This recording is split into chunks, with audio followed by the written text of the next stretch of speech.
नमस्कार दोस्तों, बहुत बहुत स्वागत है आप सभी का तुल्यारेस ऑनलाइन क्लासेज में। दोस्तों, रीट के जो मॉडल पेपर हमने शुरू किए हैं, सामाजिक अध्ययन को अपने देख रहे हैं और इसी संदर्भ में आज कुछ और नए प्रश्नों के विषय में अपनी बात करने वाले हैं दोस्तों। और हम देखेंगे कितनी आपकी तैयारी है, कौन कौन से प्रश्न आपसे परीक्षा में पूछे जा सकते हैं। दोस्तों, अगर आप इस टेस्ट सीरीज का पूरा लाभ उठाना चाहते हैं तो कमेंट जरूर कीजिएगा। चाहे आपको सही आता है चाहे आपको गलत आता है, चेक जरूर कीजिएगा कि आपके कितने मार्क्स बनते हैं दोस्तों, तभी आपकी तैयारी का सही आकलन हो पाएगा। तो चलिएगा शुरू करते हैं आज के टेस्ट को और देखते हैं आज का हमारा पहला प्रश्न कौन सा है। दोस्तों, आज का हमारा पहला प्रश्न है, किस मौर्य सम्राट ने जैन भिक्षु बनने के बाद में सिंहासन त्याग दिया था। दोस्तों, वो मौर्य सम्राट या मौर्य शासक कौन थे जो अपने अंतिम समय में जैन भिक्षु बन गए थे और उसके बाद में उन्होंने अपने सिंहासन का परित्याग कर दिया था। दोस्तों, चंद्रगुप्त मौर्य थे, अशोक थे, कुणाल थे या फिर बिंदुसार थे। दोस्तों, कौन थे दोस्तों को वो कौन से व्यक्ति थे जिन्होंने जैन भिक्षु बने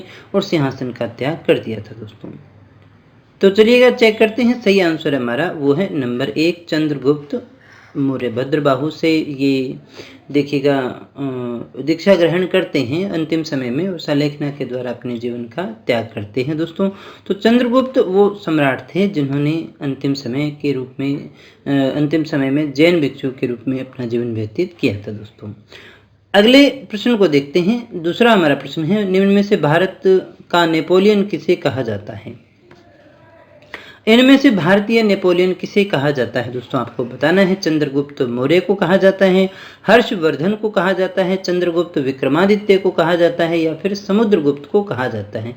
ध्यान दीजिएगा दोस्तों, भारतीय नेपोलियन किसे कहा गया है, यानी भारत के किस शासक की तुलना जो है वो नेपोलियन से की गई है। दोस्तों, बताइएगा फटाफट से सही आंसर हमारा क्या होगा। गलत आता है तो भी कीजिएगा ताकि आप सही करना सीख सके। दोस्तों, चलिएगा चेक कर लेते हैं। सही आंसर हमारा नंबर 4, यानी समुद्रगुप्त जो है उसे अपने भारत का नेपोलियन कहते हैं। दोस्तों, समुद्रगुप्त के विजय अभियान को देखते हुए ही विंसेंट स्मिथ ने उसे भारत का नेपोलियन कहा था। अगर आपसे पूछा जाए कि भारतीय नेपोलियन कहने वाले कौन थे दोस्तों, तो वो कौन थे व्यक्ति, वो थे विंसेंट स्मिथ। विंसेंट स्मिथ वो व्यक्ति थे जिन्होंने समुद्रगुप्त को भारतीय नेपोलियन कहा था और इसलिए कहा था क्योंकि उनके विजय अभियान को उन्होंने अध्ययन किया था। अगले प्रश्न को देखते हैं।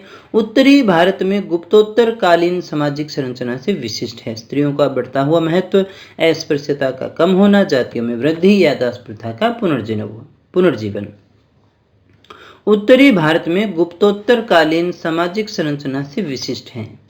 आपको बताना है दोस्तों, गुप्तोत्तर कालीन जो सामाजिक संरचना थी उनमें से अलग कौन सा है, इनमें से विशिष्ट कौन सा है। दोस्तों, सामाजिक संरचना में कौन सी चीज थी। स्त्रियों का बढ़ता हुआ महत्व, अस्पृश्यता का कम होना, जातियों में वृद्धि या दास प्रथा का पुनर्जीवन। इनमें से कौन सी सामाजिक संरचना या कौन सा बदलाव हमें इस समय देखने को मिला था। चलिएगा चेक करते हैं। सही आंसर है हमारा वो है नंबर 3, यानी इस समय जातियों में वृद्धि हो गई थी। दोस्तों, इस काल में वर्ण व्यवस्था जो है वो काफी ज्यादा कठोर होती चली गई। जन्म हो गया, आधार कौन सा हो गया, जन्म ही वृत्ति या व्यवसाय, निवास आदि के निर्धारक हो गए। दोस्तों, यानी जन्म के आधार पर ही आपको व्यवसाय और सारी चीजें मिलनी शुरू हो गई, जिससे जातियों में उत्पत्ति होती है और जातियों की वृद्धि होती है। दोस्तों, कांची का कैलाश मंदिर जिसके द्वारा स्थापत्य की द्रविड़ शैली का उद्भव माना जाता है। आपको बताना है कि ये किसके द्वारा बनवाया गया था। दोस्तों हमने कहा कांची में जो कैलाश मंदिर है जिसके स्थापत्य से अपने द्रविड़ शैली का उद्भव मानते हैं, वो किसके द्वारा बनवाया गया था। महेंद्र वर्मन प्रथम के द्वारा, नरसिंह वर्मन प्रथम के द्वारा, नरसिंह वर्मन द्वितीय के द्वारा या नंदी वर्मन द्वितीय के द्वारा, किसके द्वारा बनवाया गया था। दोस्तों, आपको ही बताना है। तो दोस्तों हमारा सही आंसर है वो है नंबर 3, नरसिंह वर्मन द्वितीय के द्वारा बनवाया गया था। अगला प्रश्न देखते हैं। मुस्लिम आक्रमणकारियों के विरुद्ध हिंदू शासकों के पतन का मुख्य कारण क्या था। दोस्तों, हमने ये देखा था कि मुस्लिम आक्रमणकारी कम भी होते थे लेकिन फिर भी हिंदू शासक जो है उसका सामना नहीं कर पाए थे। दोस्तों, उसका कारण क्या था और धीरे धीरे सारे भारत पर कब्जा होता चला गया था। तो उसमें सबसे बड़ा दोष क्या था। दोस्तों, जाति व्यवस्था का दोष था, धार्मिक संघर्ष था, राजनीतिक एकता का अभाव था या फिर सेना की दुर्बलता थी। सेना कमज़ोर हुआ करती थी, राजनीतिक एकता नहीं थी, धार्मिक संघर्ष हुआ करते थे या फिर जाति व्यवस्था का दोष था। तो चलिएगा देखते हैं आंसर हमारा वो है नंबर 3, यानी राजनीतिक एकता का क्या था दोस्तों, अभाव था। इसी कारण से हिंदू शासकों का पतन हुआ था दोस्तों, कोई राजनीतिक एकता यहाँ मौजूद नहीं थी। पैगन वंश का आनंद मंदिर कहाँ स्थित है दोस्तों, आपको बताना है। पैगन वंश काफ़ी इंपॉर्टेंट क्वेश्चन है और रेट में पूछा भी गया है दोस्तों। पाकिस्तान, भारत, म्यांमार या फिर चीन। आपको बताना है दोस्तों पैगन वंश का आनंद मंदिर कहाँ है। तो दोस्तों सही आंसर हमारा वो है नंबर 3, म्यांमार में। कहाँ पर है दोस्तों, म्यांमार में है। बोरोबुदुर का मंदिर किसे समर्पित है दोस्तों, आपको ये बताना है। बोरोबुदुर का मंदिर जो है वो किसे समर्पित है, शिव को, विष्णु को, बुद्ध को या फिर पार्वती को। बोरोबुदुर का जो मंदिर है वो किसे समर्पित है। चलिएगा देखते हैं, सही आंसर हमारा वो है नंबर 3, किसको समर्पित है दोस्तों, बुद्ध को समर्पित है।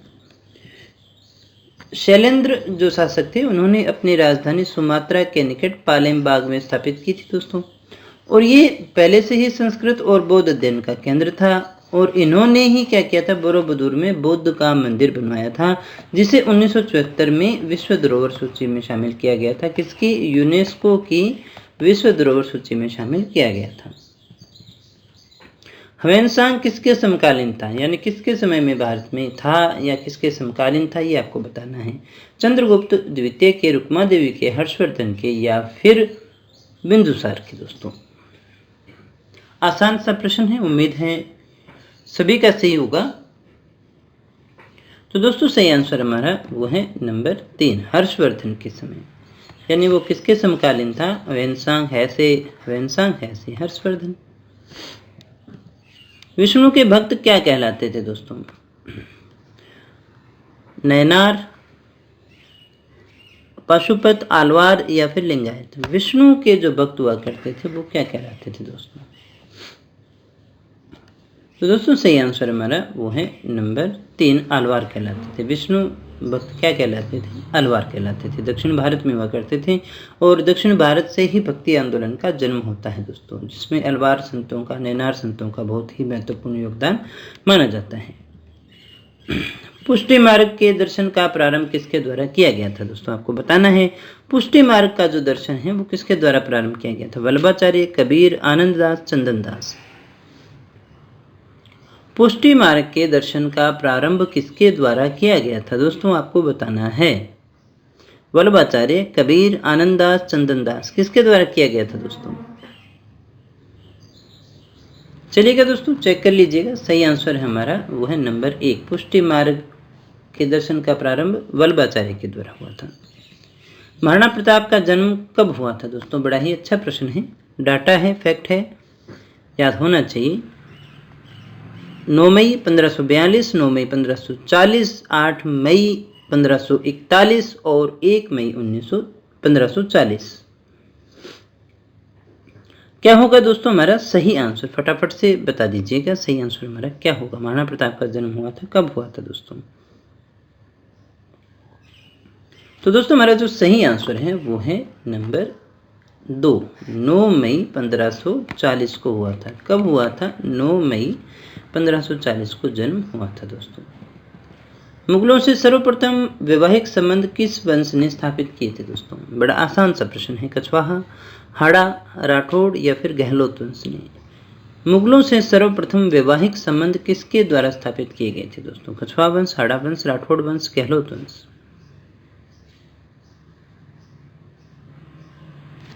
तो दोस्तों सही आंसर हमारा नंबर 1, कछवाहा वंश के द्वारा। आपको कमेंट करके ये बताना है वो कौन से शासक थे जिन्होंने सबसे पहले मुगलों से वैवाहिक संबंध स्थापित किए थे दोस्तों।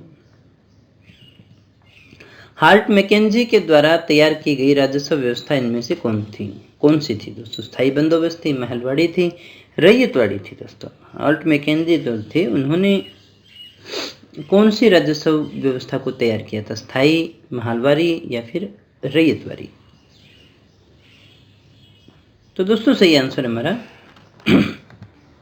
नंबर 2, महलवाड़ी, जिसमें लगान को एकत्रित करने का जो केंद्र है वो गाँव को माना जाता था। महाल का मतलब गाँव हुआ करता था, रैयत का मतलब हुआ करता था किसान। 1857 के विद्रोह के समय ब्रिटिश गवर्नर जनरल इनमें से कौन था दोस्तों? लॉर्ड डलहौजी था, कैनिंग था, बेंटिंग था या फिर लॉर्ड मेयो था? 1857 का जो विद्रोह हुआ तो उस समय यहाँ पर ब्रिटिश गवर्नर जनरल कौन था? चेक करिएगा, सही आंसर हमारा वो है नंबर 2, लॉर्ड कैनिंग था दोस्तों। कौन था? कैनिंग था, याद रखिएगा अच्छी तरह से, कैनिंग था। अगला प्रश्न है 1857 का विद्रोह किस कारण से असफल रहा था दोस्तों?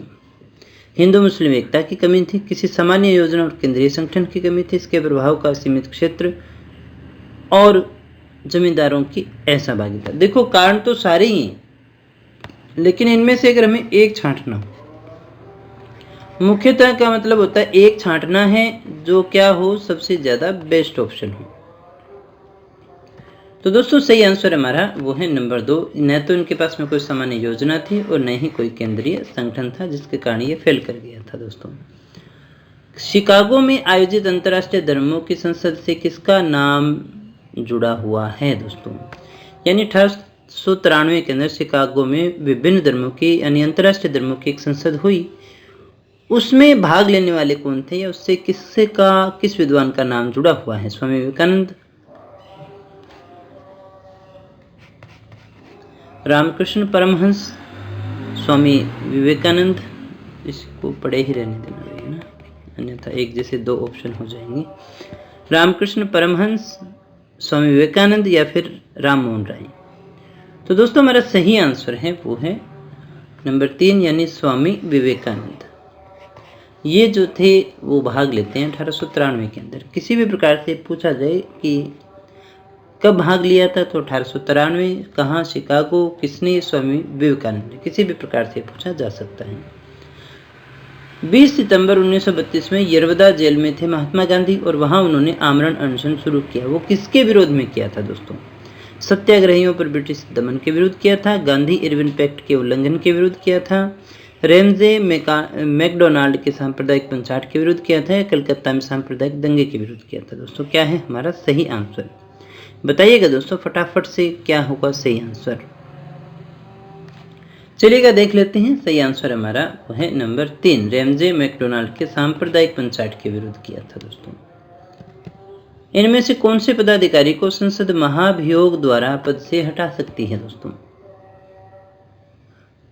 प्रधानमंत्री, लोकसभा अध्यक्ष, उपराष्ट्रपति या फिर राष्ट्रपति?